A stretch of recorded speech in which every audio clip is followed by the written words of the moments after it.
자, 안녕하세요. 국성카페 여러분. 자, 오늘은 이제 2013년도 그 전공 역사 기출 문제를 이제 하겠습니다. 이게 이제 올해 객관식 마지막 그 문제인데요.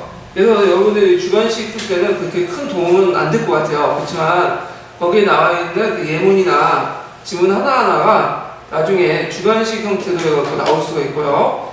그리고 올해 이제 그 기출 문제를 전반적으로 보면 예전에 나왔던 그 기출 주제에서 거의 나왔다고 보시면 돼요. 예, 특히 역조론이나 뭐 서양사나 거기에서는 웬만하면 다 나왔거든요. 예. 자, 그리고 문제 난이도가 어렵지 않았죠? 그래서 그 초창기 때 09년 10년도 외에는 11, 12, 13년도는 거의 문제 난이도가 점점 낮아지고 있고 주관식대로 훨씬 더 낮아질 거라고 생각해요. 왜냐면 객관식처럼 이렇게 어려운 문제를 낼 수가 없어요. 내더라도 한두 문제 정도 내겠죠. 각 과목당. 왜냐면 그 까락의 위험성이 있기 때문에 그렇게 낼 수가 없어요. 왜냐면 객관식은 찍을 수는 있지만 주관식 같은 경우에 아예 모르면 쓰지를 못하잖아요. 네, 그런 것들을 감안을 했기 때문에. 그리고 자, 그러면 먼저 이제 역교론 관련된 문제 보죠. 역교론. 자, 역교론은 1번인데 1번은 가와 나는 역사교사의 행위 설명의 방식이다. 이에 대한 설명 옳은 것만을 고른 것을 있는 대로 고르시오. 이런 문제인데요. 자, 행위 설명은 예전부터 계속 나왔죠? 거의 매년마다 한 번씩 나온 것 같아요. 제 생각에는. 그래서 이제 많이 나오면 두 가지만 딱 나와요. 햄페이가 가지너의 성향이론. 그 다음에 두 번째는 드레이의 합리적 설명이론. 그 특징과 장단점 뭐 그런 것들 이제 문제가 나오는데, 자, 그러면 이제 그 예문을 보죠. 자, 예문도 여러분들 보다시피 상당히 친숙하죠. 어디에 나와 있는 예문이죠, 이거? 네, 파란 책이나 뭐 그런 거에 나와 있던 예문들이죠. 그래서 가는 보면 요거는 이제 의도와 목적을 되게 강조하죠. 그래서 목적, 상황, 수단을 강조한 합리적 행위론. 드레이의 합리적 설명이론이죠. 그 다음에 나는 여기 급진적 성향의 젊은이들이 대체로 정변과 같은 정치적 비상수단을 불사했다. 자, 여기서 핵심 키포인트가 뭐죠? 성향이죠. 그래서 이 성향이라는 것은 어떤 일관된 의도, 의향, 믿음, 태도, 개성 등을 말하는데, 자, 이것은 뭘까요? 햄펠의 그 성향이론이라고 볼 수 있죠. 네, 여기 복수니까 햄펠이겠죠. 가지너가 아니라. 자, 그러면 이와 관련된 것들을 맞는 걸 한번 살펴보면요.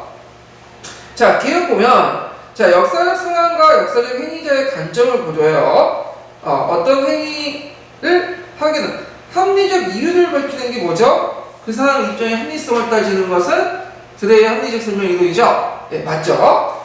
그 다음에 이제 가는, 자, 누이 14세는 허영심이 많은 왕이다. 허영심이 많은 왕은 되게 한영한 궁전을 건축하거나 주변 국가를 침략한다. 자, 여기에서 핵심 포인트는 뭐죠? 허영심이죠. 자, 허영심은 성향에 속하죠. 그러니까 가하고는 틀리죠. 자, 나는 이제 역사적 행동은 주로 역사적 행위자의 의식적 목적이나 동기에 의해 결정된다고 본다. 목적론적 설명이다. 자, 어떤 일련의 목적과 동기에 의해서 결정된 목적적 설명은 주로 드레이의 합리적 설명이라는 말이에요. 그러니까 이 나와 성향이론과 맞지가 않죠. 자, 그 다음에 나는 인간의 가치가 아니나 태도 혹은 성격적 특징에도 일정한 패턴이 있다고 가정함으로써 인간의 역사적 행위는 지나치게 도식한다는 설명이 있다. 자, 일정한 패턴은 성향이죠. 우리가 예전에 이제 보였던 성향이 오늘도 보이고 내일도 보이죠. 일반화를 시킬 수 있죠. 자, 그러면 이거는 이제 그 성향이니까 맞죠. 그래서 답은 기획과 니을이죠. 자, 이렇게 이제 보고요. 그 다음에 2번 넘어가죠. 자, 2번은 이제 그 2009년 교육과정 개정 부분에 나와요. 최근에 이제 12년부터 이제 개정 부분이 나오는데요. 자, 2009년 개정과 그 개정과 2007년 개정, 그 다음에 7차 교육과정의 차이는 제가 그 역교론 시간에도 몇 번 얘기했으니까 여기서 넘어가고, 여기에서 이제 눈여볼 게 뭐냐면 거기에 명시되어 있는 교육과 기술부 고시 2012년 14호 나는 거죠. 2012년 14호. 자, 이거는 여러분들 이제 요걸 이제 눈여보셔야 돼요. 자, 09년 공교육과정은 두 가지로 나눠요. 원래 이제 오리지널 교육과정 있죠. 오리지널. 원래 이제 그 07년 교육과정은 누가 뜯어 고쳤어요? MB가 뜯어 고쳤죠? 예. 요거와 그 다음에 이걸 다시 마음에 안 든다고 해서 뜯어 고쳤어. 이게 이제 몇 년이냐면 2011년이에요. 2011년. 그래서 이제 그때 이제 그 주요 내용이 뭐냐면, 자, 첫 번째가 이제 뭐냐면 정근대사, 근현대사 비율이 있죠. 그래서 이제 예전에 한국 근현대사하고 한국 근현대사 책이 있었죠. 근데 이게 이제 2007년 교육과정에 뭘로 바뀌어요? 한국사로 바뀌죠. 그래서 이제 근현대사 중심의 한국사 하다가 다시 더 사용하지 못하고 2009년에 뭘로 바꾸죠? 네. 뭐냐면 한국사 내용이 있다가 이제 2007년에 역사가 됐다가 2009년에 한국사가 바뀌죠. 그리고 이 한국사에 이제 2대8 정도의 비율이 돼요. 정근대사하고 근현대사. 어느 게 근현대사에서 여기가 근현대사, 정근대사, 여기가 근현대사. 이렇게 되겠죠. 자, 그러면 2011년의 비율은 2대8이 아니라 뭘로 봐요? 5대5예요. 그래가지고 이제 그 5는 정근대사, 그 다음에 5는 근현대사. 그러니까 근현대사 비중이 뭐죠? 많이 확 줄었죠? 예. 그거는 이제 근현대사를 너무 강조하다 보면 이제 그 저항의식을 가질 수 있다. 이런 게 의식이 있는지 몰라도 이 비율을 낮췄어요. 그래서 교과서가 지금 1, 2년도 사용되지 않았는데도 불구하고 공교육과정이 곧바로 새로운 교육과정이 나와요. 그래서 제가 지금 교과서 담당하는데 샘플판이 나왔거든요, 전시본이. 그래가지고 한 8종이 나왔어요, 8종이. 예. 근데 그것도 지금 교학생 문제 때문에 또 빠꾸돼가지고 논의를 돼가지고 그냥 12월 달에 나올 것 같아요.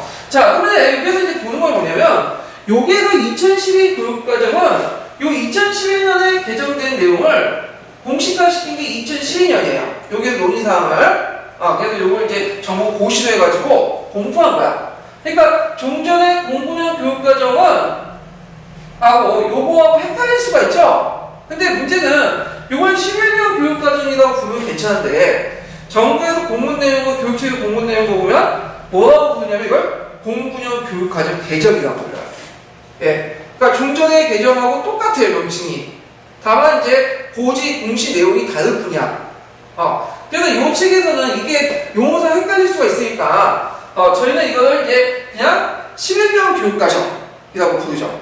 네, 그리고 여기 그 전에 있는 교육과정을 09년 교육과정에서 좀 약간 차별을 시킬 거예요. 용어를 한번 이렇게 임의적으로 이렇게 바꿔서 얘기를 할게요. 자, 그러면 여기서 이제 말하는 11년 교육과정인데, 자, 11년 교육과정의 이제 주요 내용은 아까 전에 정근대사, 근현대사 비율을 2대8을 5대5로 고쳤다는 거. 그래서 이제 1단원에서 3단원까지는 정근대사, 그 다음에 4단원에서 6단원까지는 근현대사, 이제 한국사 이렇게 있고, 그 다음에 동아시아니 세계사 내용에서 약간 뜯어고친 게 유럽 중심의 어떤 것을 좀 벗어나려고 했다, 탈피하려고 했다, 이런 것들을 볼 수가 있겠죠.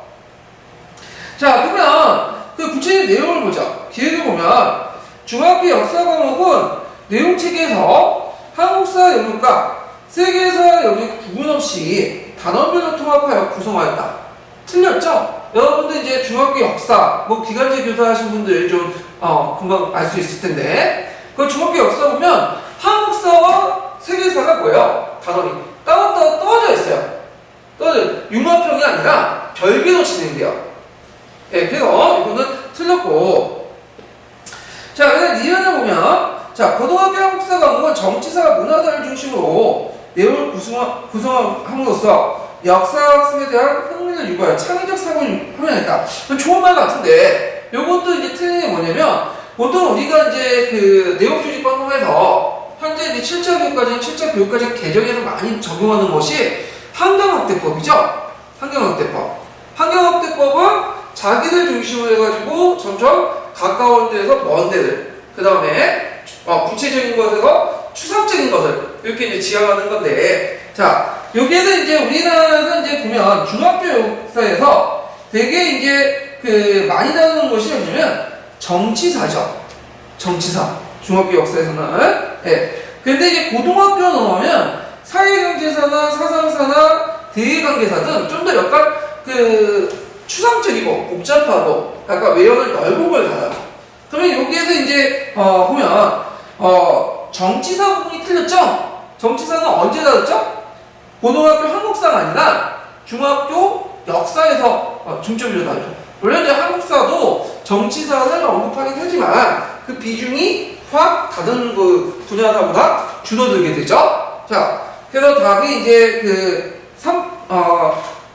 답은 이제 디귿과 니은인데, 일단 보면, 자, 디귿은 고등학교 동아시아 과목은 동아시아 사회 형성과 전개 과정과 크게 몇 시기로 나누어 시기별로 이제 몇 개의 주제를 두어 지역 전체를 비교 조망하도 구성됐다. 맞죠? 자, 동아시아사를 여러분들 책을 해보시면 일단 주제가 쭉 나와요. 예를 들어가지고 고대 율령국가 형성. 그러면 먼저 뭐가 나오죠? 동아시아 국가의 중심 국가가 어느 나라요?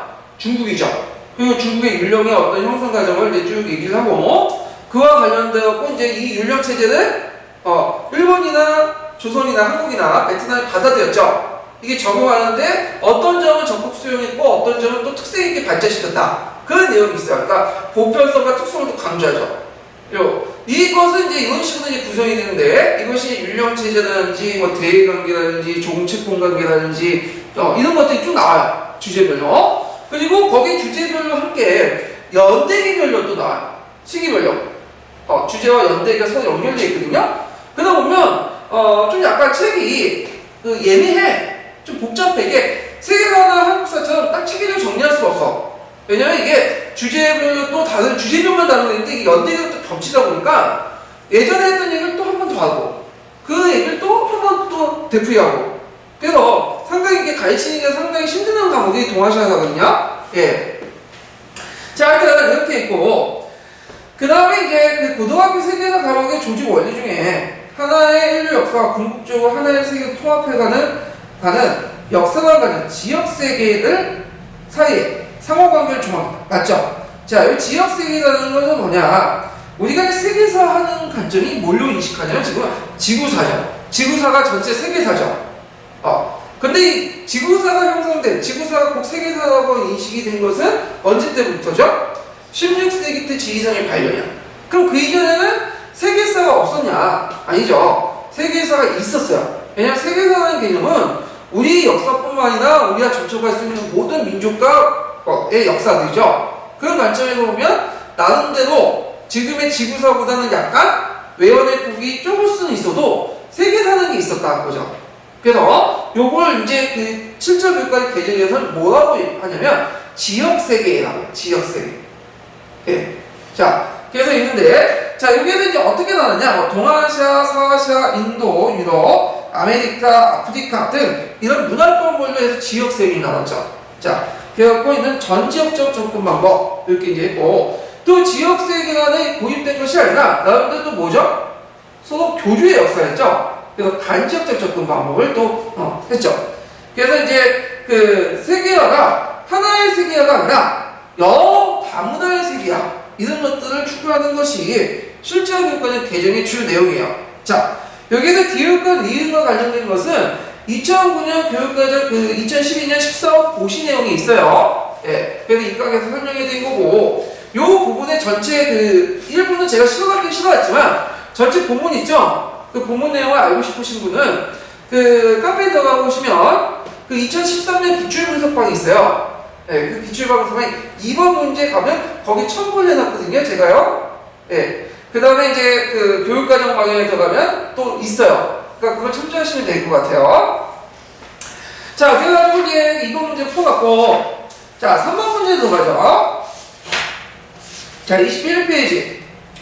참고로 제가 여러분들 공부하기 편하시라고 이제 19페이지에 보충자료 해갖고 7차 교육과정과 7차 교육과정 개정 관련된 비교표를 만들어놨거든요. 그래서 그 밑에 이제 그 과목 변화와 그 내용 변화, 주요 내용 변화들 잘 정리해놨어요. 그래서 그 표를 보고 그 시험 들어가기 전에 한번 좀 숙지하고 들어가시는 것도 괜찮을 것 같아요. 제 생각에 이번에 나올 것 같지는 않을 것 같아요. 왜냐면 그게 한번 갔잖아요, 지금 MB가. 그래서 교육 과정이 많이 변동이 있을 것 같아서 나올 것 같지는 않을 것 같은데 나올 수도 있으니까 한번 숙지에 들어가시고요. 자, 그 다음에 3번을 보자. 자, 밑줄진 그의 주장에 대한 설명 오는 것을 거기에서 있는 대로 보는 것은, 자, 이거는 누구에 대한 이야기죠? 하이트죠. 하이트인데 이거 정확히 이제 그 인물 검색을 해보면 하이트라는 사람이 되게 많이 나와. 정치학자도 나오고 그 어떤 행정학자도 나오고. 근데 이 사람은 하이트가 정확히 뭐예요? 거기 나와있죠? 하이트 헤드죠. 하이트 헤드는 누구냐면 유명한 철학자고 수학자예요. 이 사람. 그러니까 이 하이트 헤드는 이제 그 내러티브와 관련돼가지고 많이 나오죠. 그럼 어떤 분들이 역사학자로 착각하시는 분이 있어요. 근데 이 사람은 역사학자가 아니에요. 엄연히 이 사람 본업은 철학이에요, 철학. 그래서 철학적 사유를 여러 가지 얘기를 하다가 역사도 이런 거다. 역사의 어떤 인식이나 내러티브나 언어의 허구성 이런 걸 얘기를 한 거야. 그러니까 그냥 스쳐간 얘기야. 근데 이 하이트헤드가 한 마디 딱 던지니까 이제 역사라는 거는 언어에서 허구된 거고 막 그렇게 얘기를 하니까 그래서 이제 역사학자들이나 역사 철학자들이 벌떼같이 이제 반박을 하면서 이제 논쟁이 붙은 거죠. 내러티브 논쟁을. 자, 그러면 요걸 이제 보기 전에 여기 이제 보면 하이트의 제일 그 핵심적인 얘기가 뭐냐면 요게 언어 이야기를 꾸미는 방식에 따라 결정된다. 그 맨 마지막에 그 두 번째 문장 있죠. 이것은 언어라는 것은 그 역사가 언어와 자갈 프로세스에 의해서 구성된 거죠. 그러니까 발명이에요, 발견이에요. 발명되는 거죠. 네. 그래서 이걸 이제 뭐라고 하냐? 문학적 내러티브. 내러티브는 소설과 같이 역사적 내러티브는 소설과 같이 발명된 거다. 역사적 사실은 알 수 없다. 왜? 언어는 허구적이기 때문에 그 언어로 적혀진 사료들을 통해서 알 수는 없다라는 거죠. 예. 자, 근데 이에 대해서 이제 다른 진영에서는 이걸 제가 역사적 내러티브라고 이제 호칭하는데, 역사적 내러티브의 사람들의 특징은 뭐냐면 내러티브는 역사의 어떤 서술 방식이라는 걸 인정한다. 그리고 그 사람들 약간 좀 차이는 있어요. 인정하지만 중요하다고 보는 사람도 있고, 그래서 다른 설명 방식이 하나라고 보는 사람도 있지만, 공통적으로 역사적 내러티브는 어디에 입각해서 써야 된다? 스토리, 이야기에 입각해서 쓰는 거지. 어떤 그 역사가의 푸시나 구상이라든지 그런 것을 입각해서 상상의 나래를 펴서 쓴 게 아니라는 거죠. 그래서 어느 정도 사실에 입각해서 써야 된다 하는 것이 공통적이에요. 예. 사실에 입각한 뭐에 입각한 거죠? 사료에 입각한 거죠. 그래서 제가 이제 24페이지 보면 보충자료 문학적 내러티브와 역사적 내러티브의 차이 비교가 있어요. 이건 제가 시간 관계에서 이제 설명을 다 못 드리겠고, 요 표를 보고 이 문제를 풀면 상당히 도움이 되실 거예요. 요 표는 이제 어디를 정리한 거냐면 갈색책 관련된 내용 있죠? 이 갈색책 내러티브 이론과 관련돼서 이제 학자들 간의 논쟁 내용이 있는데, 여러 학자들의 논쟁은 제가 알기 쉽게 표로 이렇게 정리를 했거든요. 자, 그러면 이제 기획을 보면, 자, 역사서 수에서 은유와 한유 등 같은 기법을 활용한다. 이거는 언어에 의해서 이것이 뭐냐면 만들어진 문학적 인공물. 그래서 비유의 사문이죠. 은유, 한유, 제유, 역사 이렇게 이제 있는데, 자, 이걸 말하는 사람이 누구죠? 하이트죠. 하이트. 자, 그 다음에 이런 사상의 역사적 사실 증거를 통해 발견되며 역사적 상상력을 약화시키는데 있다고 본다. 발견된다는 게 아니라 문학적 내러티브는 뭐죠? 발견되는 거죠. 구성되는 거고, 발견되는 것은 역사적 내러티브죠. 자, 그 다음에 사상은 역사적 사건을 실제로 정확하게 묘사하나 하여 있는 그대로 사실을 보여준다고 하였다. 자, 요건 틀렸죠. 있는 그대로가 아니라 서사는 외부적으로 주어진 것이 아니라 뭐죠? 제가 말씀드렸네요. 자, 서사는 역사적 사건이 실제로 정확하게 묘사되고, 이것만은 서사는 외부적으로 주어진 게 아니라 역사적 사실에 내재되어 있다고 보는 거죠. 그거는 문학적 내러티브를 주장했던 사람들이 아닌 게 아니라 역사적 내러티브. 역사적 내러티브는 어떻게 얘기하죠? 서사라는 것은 외부적으로 주어진 거죠. 여러 역사적 사실들을 작가의 프로세에 의해서 짜맞춰진 거죠. 예. 그래서 틀렸고, 자, 그 다음에 니은을 서사는 역사적 사실에 부여하는 것이며 역사적 사실 자체가 내재적이 아니었다. 이것이 맞죠? 서사 구조라는 것 속에 역사적 사실을 짜맞춰하는 거죠. 그래서 대표적인 게 이제 이런 구조가 뭐냐면 역사 소설과 역사 드라마죠. 역사를 소재로 한 소설과 드라마죠. 그래서 여러분들 이제 최근에 기항호 보세요. 기항호?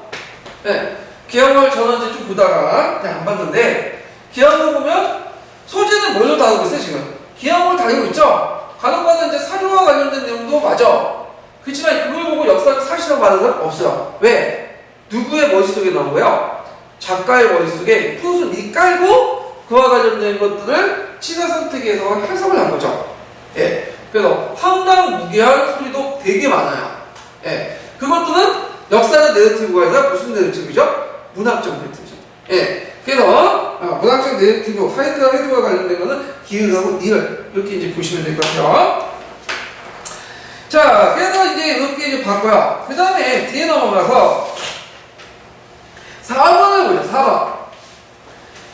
자, 가와 나라의 수업 계획을 시행하려고 하는 교사 수업 방법 전장을 보기에서 모두 보는 것은, 자, 요거는 뭐와 관련된 거냐면 그 역할극하고 이제 수업 자료와 관련된, 지역사 관련된 문제가 나왔거든요. 자, 여기에는 이제 보면 이제 그 기획부터 볼게요. 예문을 보기. 자, 경상도 지휘지와 신진 동국 여기 사람을 주로 사도를 활용하여 사료학습을 실시했다. 자, 인문지에 활용하여 임진왜란 이후에 경상도 지역의 인물 풍습하는데 맞는 거 맞죠? 근데 답은 아니에요. 왜 그럴까요? 임진왜란 16세기 이후죠? 조선 후기 때 내는데, 자, 경상도 지휘지와 신진 동국 여지슬람은 몇 세기 때 만들었죠? 자, 경상도 지휘지는 세종 때, 그 다음에 신진 동국 여지슬람은 성종 때 만든 거죠? 성종 때. 예. 자, 그러니까 답이 아니죠. 그러면 만약에 이게 답이다 그러면 뭘 해야 될까? 택리지. 네, 택리지 되게 유명하죠? 네, 특히 지휘과에서 상당히 중요시 여기는 부분인데요. 자, 나를 보면 명가 영락제 오스만 술라이만 1세 시기에 발전상을 동시대 유럽국과 비교한다. 맞죠? 그래서 이제 그 영락제와 오스만의 술라이만 1세는 16세기고, 여기 비판은 그때는 유럽보다 경제적으로 상당히 앞서 있었죠. 중국과 그 당시 인도는 경제의 구국이었어. 유럽은 변방의 소국들이었죠. 네. 그러니까 오늘날 말하면 동남아시아 정도? 그런 거죠. 그래서 이렇게 보면 15세기, 16세기 때 마치 서양이 지리산의 발견을 통해서 나왔다 이렇게 설명하고 있지만, 마치 주도권을 잡은 것처럼, 실제로 서양이 발견된 한국한거는 신항로를 제외하고는 그 인도 항로 쪽은 누가 발견한 거예요? 예전부터 알고 있었던 거야. 나중에 이제 알게 된 거고, 그 다음에 그때 16세기까지 경제 중심지는 어디였죠? 중국하고 인도였고, 유럽은 주변부였죠. 언제 이제 중심부가 부각이 돼요? 그거는 19세기. 산업혁명 이후죠. 산업혁명 이후죠. 자, 그 다음에 가를 보면, 자, 개헌필경과 삼국사기 등의 자료를 토대로 최초의 정규를 작성한다고 한다. 자, 여기 보면 통일신라 말의 한 인물과 관련하여 자료를 기초하고 그의 생각을, 행적을 써보다 한다. 통일신라 말 맞죠? 최치원이? 자, 최치원이 쓴 것의 개헌필경은 뭐예요? 최치원의 시문집이죠. 그 다음에 이제 삼국사기에 보면 이제 그 열전에 보면 최치원 전이 있어요. 최치원 전. 그래서 이걸 기반으로 썼으니까 맞겠죠. 그래서 이제 개헌필교가 삼국사기 1차전을 바탕으로 해요. 최치원의 전기를 쓸 수 있죠. 이것도 일종의 무슨 학습이죠? 사료학습에 속하죠. 사료학습. 자, 그 다음에 이제 나를 보면 추체험을 통해 조선시대 생활상에 대한 이해도 한다. 했는데, 자, 여기에서 이제 추체험이 나와요. 추체험은 공사년 기출문제에도 나왔죠? 자, 보통 이제 감정이입할 때, 이때 감정이도 되게 많지만 여기에서 이제 감정이 역사적 감정이라고 해요. 자, 역사적 감정이라고 할 때 두 가지로 나누죠.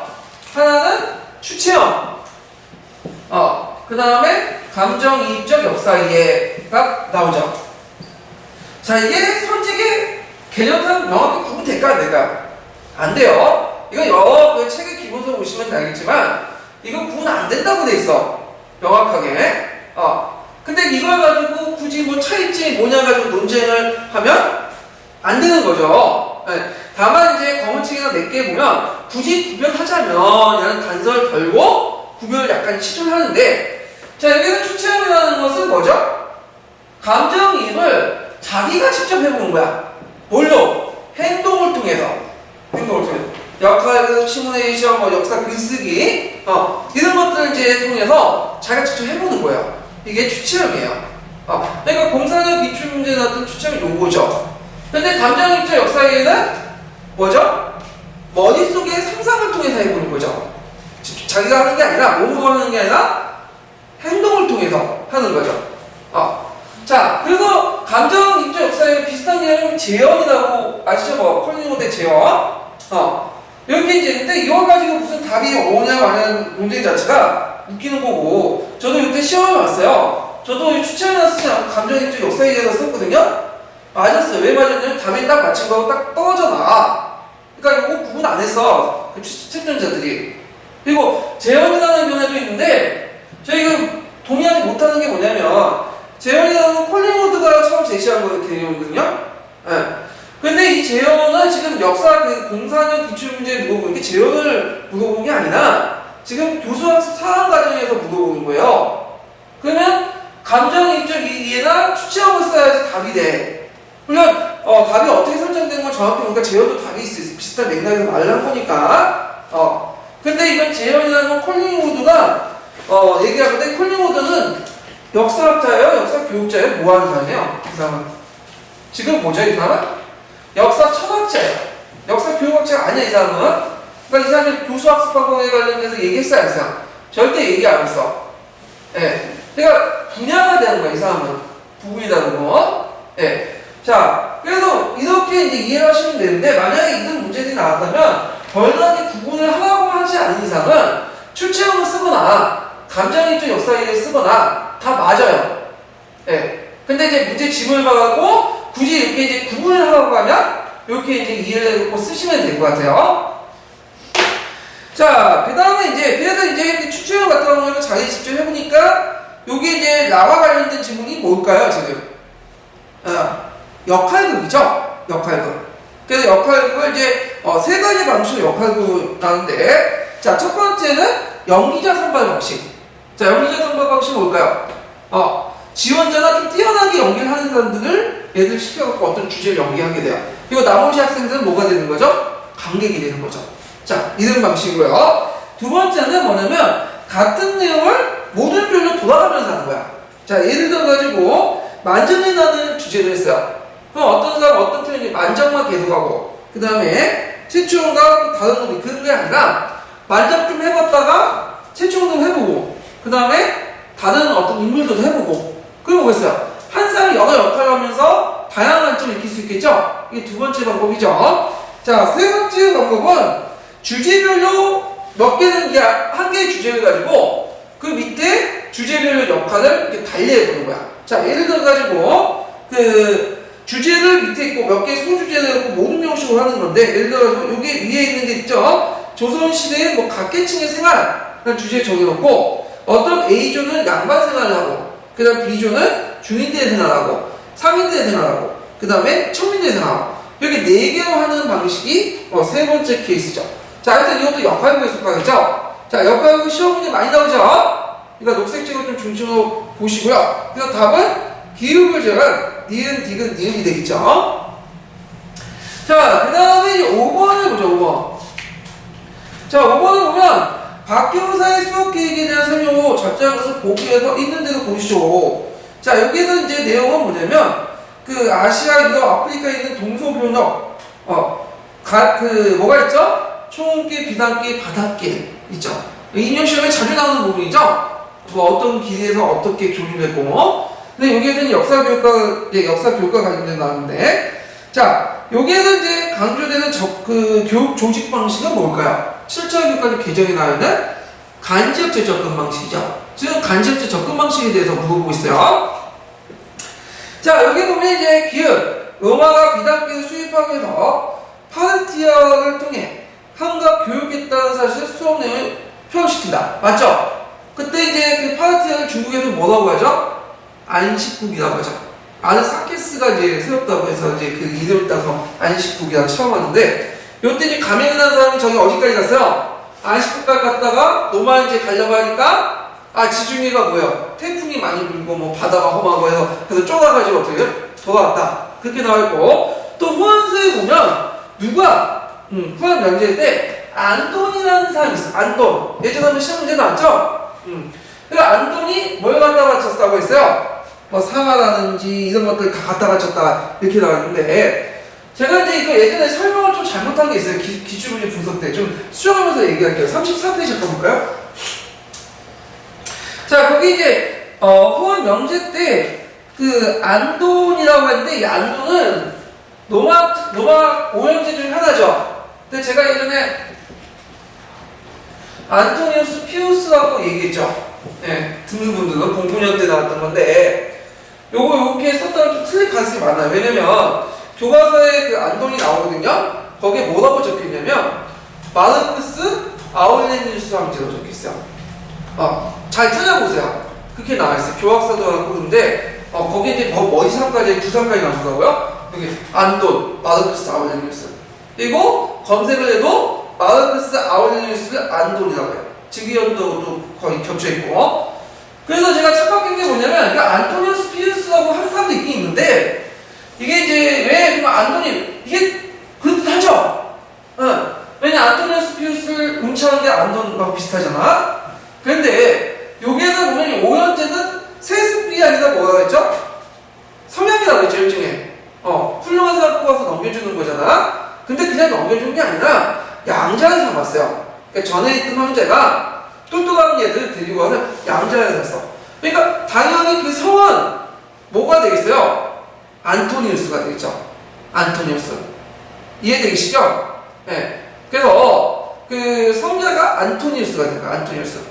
근데 왜 이게 안토니우스가 왜 성을 위에서 쓰는지 잘 모르겠는데, 하여튼 거기 찾아보시면 마르크스 아울레니우스 이름에 성이 안토니우스가 되어 있어요.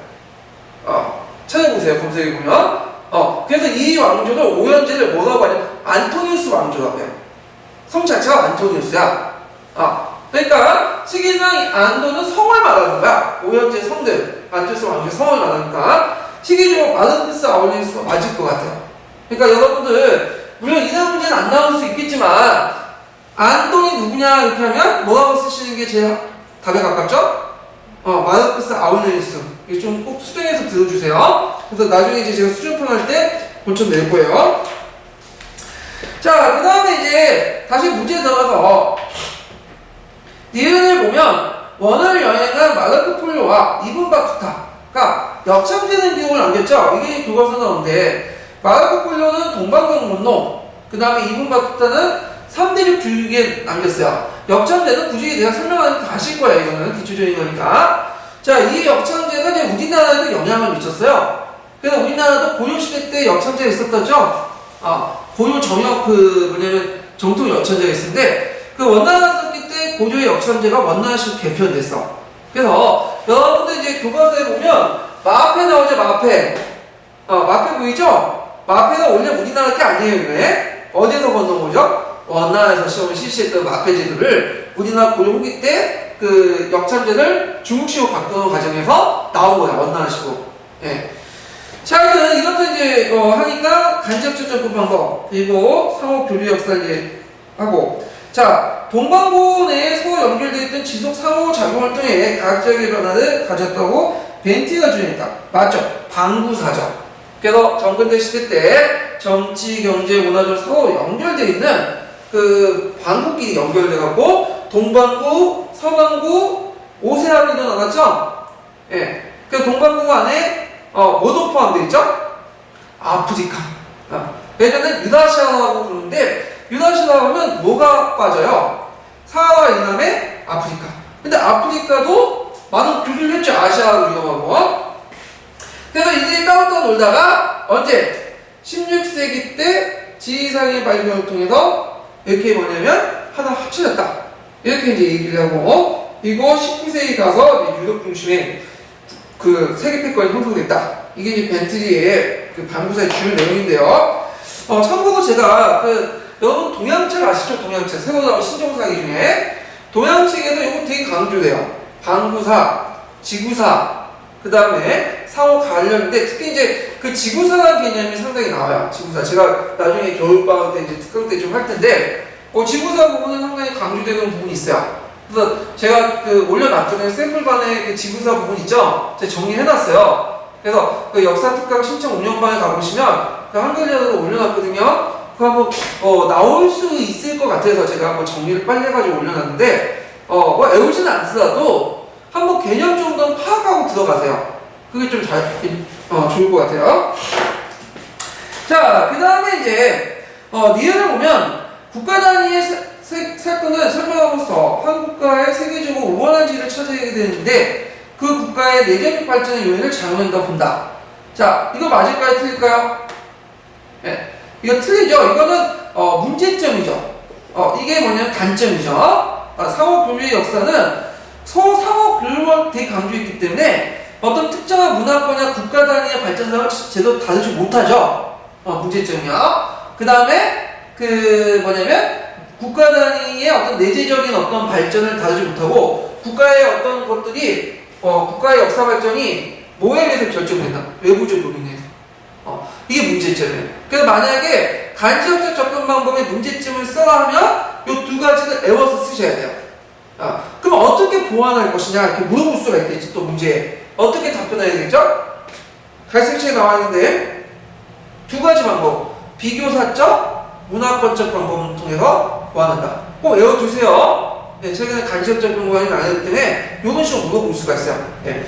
자, 그래서 기출문제를 할 때 묘미는 기출에 있는 답과 설명을 달다 외운다고 해야 되는 게 아니라 기출 주제를 파악해서 나올 가능성 있는 걸 접근하는 거죠. 여러 가지 문제를 만들어가지고. 그리고 그걸 계속 문제를 만들고 유형을 익히는 게 기출 문제를 딱 하는 거예요. 최근에 기출이 예전에 모르겠는데 기출이 많이 쌓이다 보니까 이게 기출 형식으로 많이 나오거든요. 예. 자, 그래가지고 이렇게 이제 보고요. 그 다음에 뒤에 넘어가서 이제 6번을 보죠. 6번. 자, 6번은 뭐냐? 일제시대 때의 그 사학사야. 일제시대 때 사학사에는 민족주의가 많이 나오는데, 민족주의가 많이 나오는 것은 보면 주로 뭐가 나올까요? 박의식이 나오죠. 박의식. 그러니까 신체화도 되게 중요한데, 학자들이 신체화도 별로 안 좋아하나 봐. 계속 박의식만 이제 대표되는데, 가도 마찬가지로 박의식이죠. 이거 딱 보시면 알죠? 옛사람이 이르기를 나라를 명할 수 있으나 역사는 명할 수 없다. 이 말은 역사라는 것, 국가라는 걸 뭘로 나눴죠? 박의식은? 국혼과 국백으로 혼백이라는 말 들어갔죠? 우리 인간도 혼과 백이 있죠?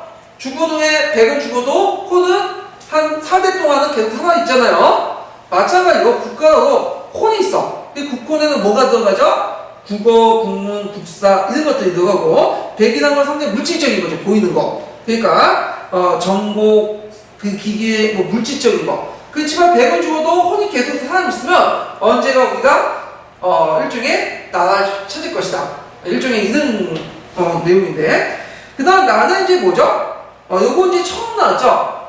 잘 안 나와서 한 번도 안 나와. 백나온의 조선사회 경제사죠. 네. 상당히 유명하죠? 그 백나온의 조선사회 경제 서문 내용이에요. 네. 그래서 이제 사회주의 경제사학자들 얘기고요. 자, 그러면 이제 문제를 풀어보면 각 위혈단의 요청으로 조선혁명선언을 작성했다. 너무 쉽죠? 이거 틀린 거. 위혈단을 통해서 조선혁명선언 작성한 사람이 누구죠? 민중의 직접혁명으로 외교를 비판한 신채호죠. 아니고. 그 다음에 니은은 한국독립운동시였어 1920년에 저술한 거죠. 그래서 이제 어디에서 저술했어요? 임시정부 사료전자서에서.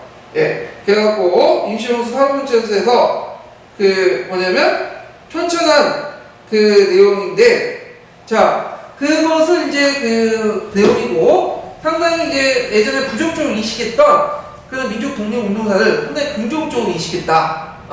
이거는 박은식이 이제 한 거고요. 자, 나는 보면 시민사회가 강조하는 봉건사회 구제도를 비판했다. 자, 맞죠? 그래서 이제 봉건사회 경제사회에서 그 당시 이제 사회주의자들이나 일제 간학자들이 뭐라고 주장해요? 우리나라는 고대에서 국가가 어디 넘어갔다?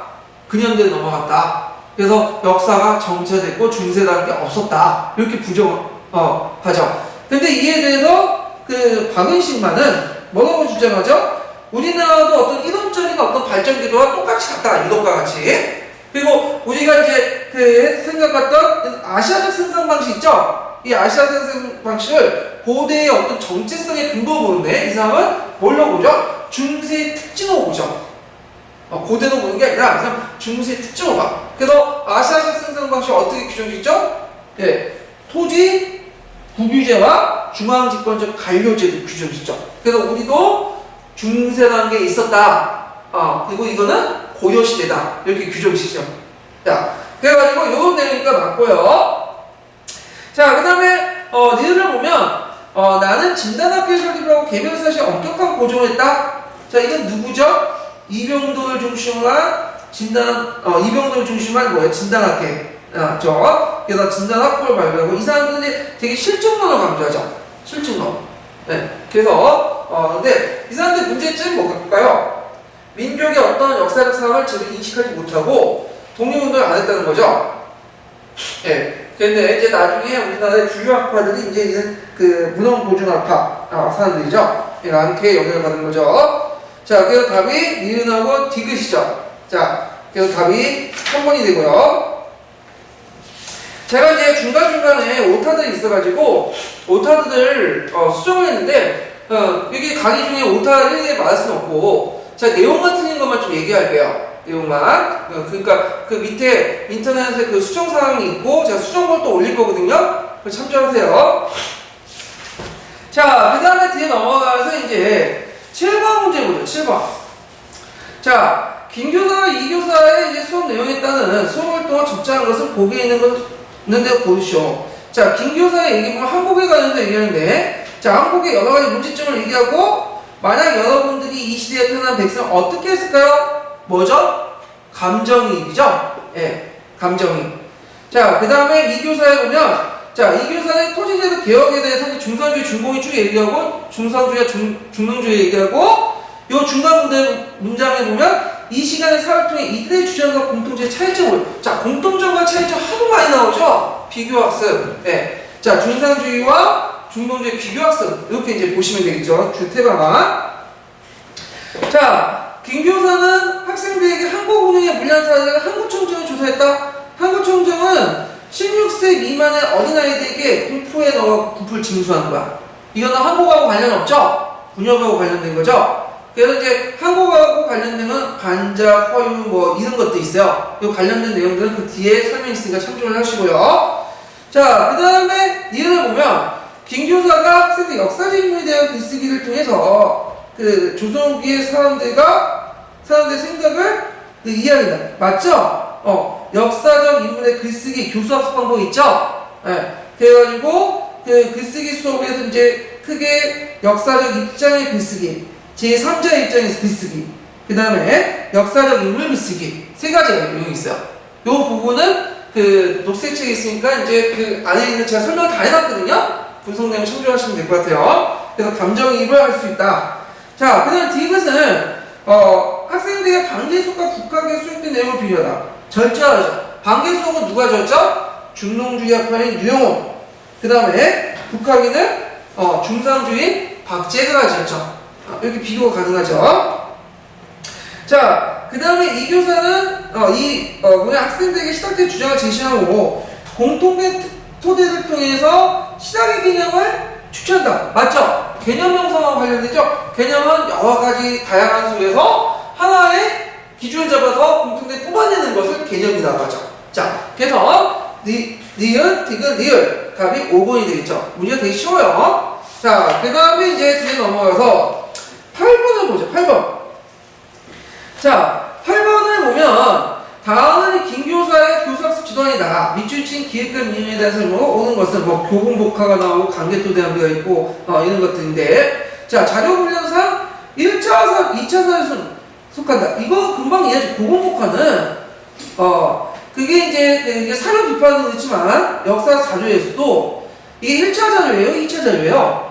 1차죠. 원자는 1차죠. 이걸 가공한 것, 어떤 목적에 따라 만든 게 2차 자료죠. 상식적으로 풀 수 있는 거고. 그러니까 체험 자료에 속하다. 체험 자료는 이제 뭐냐면 교재가 담고 있는 이런 내용에 따라서 체험 교재, 경험 교재, 그 다음에 설명 교재 이런 것들로 이제 나눌 수 있는데, 체험 자료는 뭐냐면 자기가 직접 해보는 거야.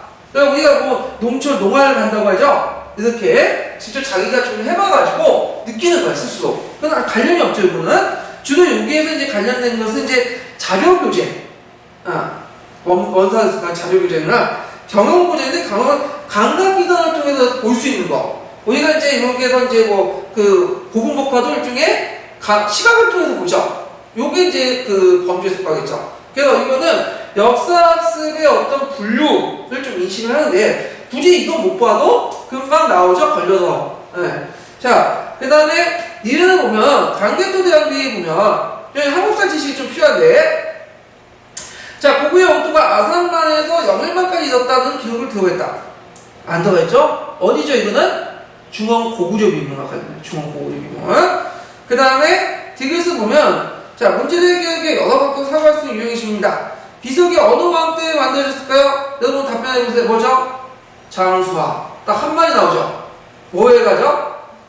인지기억지문에 속하죠? 인지기억지문. 네. 근데 여기에도 여러 가지 사고 유형은 이건 뭐냐? 학산적 질문이죠? 네. 이게 질문학습 방법, 유형, 4가지 유형도 자주 나오는 부분이죠.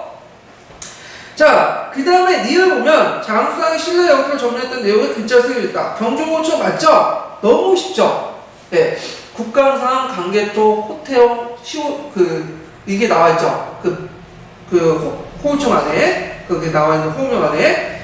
자, 그 다음에 미은을 보면, 고구려, 잠깐만요. 장수왕이 아니라, 강개토였죠. 강개토. 제가 말 잘못했네요. 갑자기 하다가. 강개토의 신라 영토를 점령했다는 내용이 글자 쓰는 게 아니라, 여기 나오면 강개토 장수왕이 신라 영토를 점령한 게 아니라 영향력을 행사한 거죠. 갑자기 죄송합니다. 네. 그래서 그때 그걸 볼 수 있는 게 중용 고구려 비문하고 호우청, 그걸 이제 볼 수 있는 거죠. 네, 좀 수정해서 들어주시고요. 그 다음에 미은을 보면 고구려 대의 발전 과정과 신라의 관계에 대한 학생의 이해 정도를 확인하고 평가다. 형사평가에도 피드백 작용이 있죠. 그래서 답이 미음이 되겠죠. 미음. 그래서 1, 2, 3, 4번은 틀렸죠. 그래서 이것도 쉽게 풀 수 있는 문제예요. 자, 그 다음에 이제 9번 문제 보죠. 9번.